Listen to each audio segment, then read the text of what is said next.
Hello, welcome to another short devotional. Thank you so much for joining me.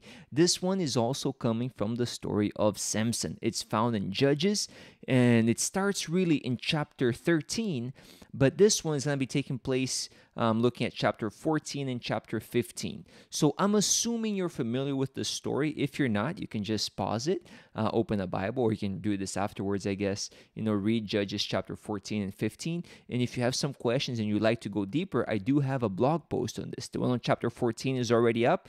The one on chapter 15 should be going up soon. And actually, I'll be discussing chapter 15 with my church this weekend. So here is the general, just a brief overview and the point that I'm going to highlight, and then on those blog posts you can see it deeper, more in depth. And if you're wondering what my blog is, the website is prmarlon.com. So prmarlon.com. And then you can also search for that wherever you listen to your podcasts, PR Marlon, and then it should come up as a podcast as well. So I'm going to have the audio, and I have the blog posts, and this is just a brief summary of one point that I think is really interesting. So just a brief overview. In chapter 14, you have Samson getting married, and things go wrong in the wedding, partly because Samson gives a riddle to these 30 Philistines that are there at his wedding. No, Samson is Israelite. The Philistines are the ones oppressing him, but they're there at the wedding, keeping an eye on him. His bride is a Philistine, and he gives them a riddle. And then the whole thing is, it's kind of like a bet. If they can't solve the riddle within the 7 days of the party, the feast for the wedding, they have to give him 30 pieces of clothing. And then if they guess the riddle, then he has to give them 30 pieces of clothing. Anyway, not to go too far into details in that, they can't solve the riddle, so they come to his wife and they threaten her. They say, look, talk to your husband, figure out the answer to this riddle, because if you don't, we're going to burn you and your father's house with fire. So that's a bad way to go. So she goes to Samson and she just begs and begs and cries and says, you don't love me. If you love me, you would tell me, nags him on and on and on. Finally, Samson tells her. She goes and betrays his trust, tells the guys. So Samson has to give them 30 pieces of clothing. Samson is very upset. He leaves, and the father of Samson's father-in-law, I guess the father of the bride, thinks, oh well, Samson probably wants to divorce her, gives her to one of those guys, to one of the men who was there at the feast. Some translations will say to the best man. I don't think that's really accurate, but anyway, that's what happens, and the chapter ends there. Well, chapter 15 begins with Samson coming back to visit his wife. We don't know how much time has gone by, but he's bringing a young goat, which is, I guess, the ancient equivalent of flowers and chocolates. Anyway, he comes by to see her, and when she is, the father explains, oh, you kind of can't see her. I gave her to somebody else because I figured you didn't want to marry her anymore. But look, you can marry her younger sister. Isn't she even prettier? And Samson is not taking it. He's not happy. And he figures, well, now the Philistines, will get what's coming to them. I am blameless if I harm them. And he's up to no good. So he goes out and he sets their crops on fire, the standing grain and what had been harvested as well, causing what I would imagine, an economic collapse, and also possibly, with a food shortage. Which is not good. So they're really angry. The Philistines do some investigation, figure out who did this, and they realize, oh, it was Samson, the son-in-law of the Timnite. That's the guy that was his father-in-law, the father of the bride that gave the bride away. And it's like, yeah, he gave away Samson's wife, so Samson came and burned everything. So what do? They go back to the men's house, right, the Timnite, and they burn his house down. They burn him, they burn his daughter, and essentially, their family. What's the point of this story? It's a terrible story, by the way. And I go into more details once again on the blog post, and it's Judges 14 and 15 if you want to see it for yourself.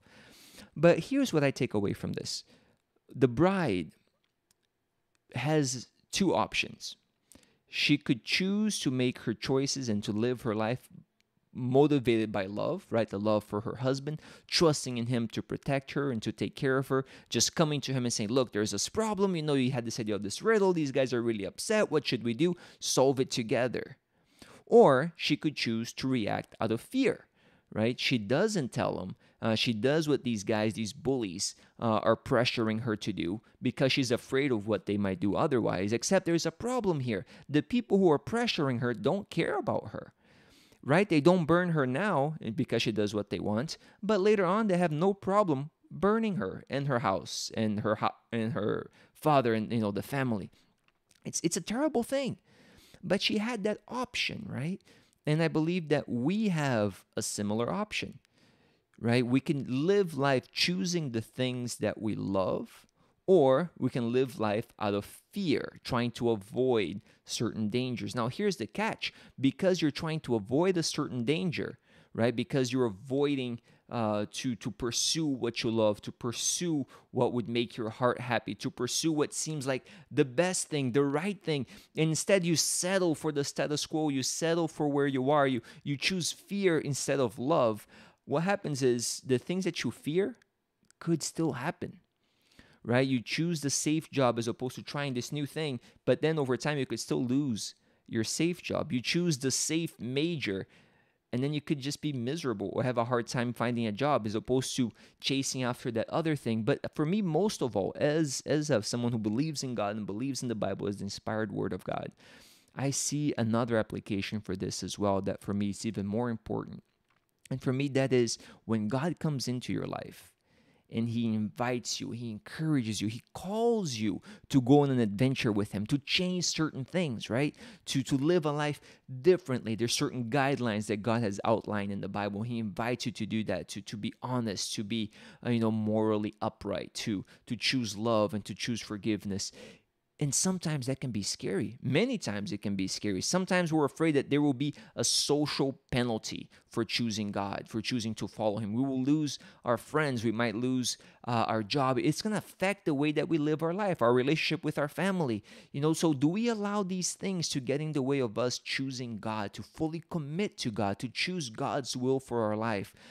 So are you going to choose, love for God and His plan for you, because we know that He loves us, He loves you, right? So His plan is going to be great for you. But there is this faith aspect. You have to step out in faith. Now, I don't think it's a blind faith, but it's still, you have to just take this step, right, in the direction of God, of the good things in life, of you're sacrificing now for a greater good later on in the future. And I think it's totally worth it. She could have discovered that Samson was strong enough to protect her, to shield her, but instead she chose fear. And the thing she feared ended up happening anyway in the story, right? Samson's wife. And wouldn't it be sad if we live life missing out on what God's calling us to do, missing out on doing something that is really in tune with our hearts? We choose the safe thing, and then later on, the things we feared still happen, and we never got to live out that dream. So I'd say this is something that's, it's food for thought. It's worth thinking about and considering. And I would include to this, have you given your heart to God? Do you believe in God?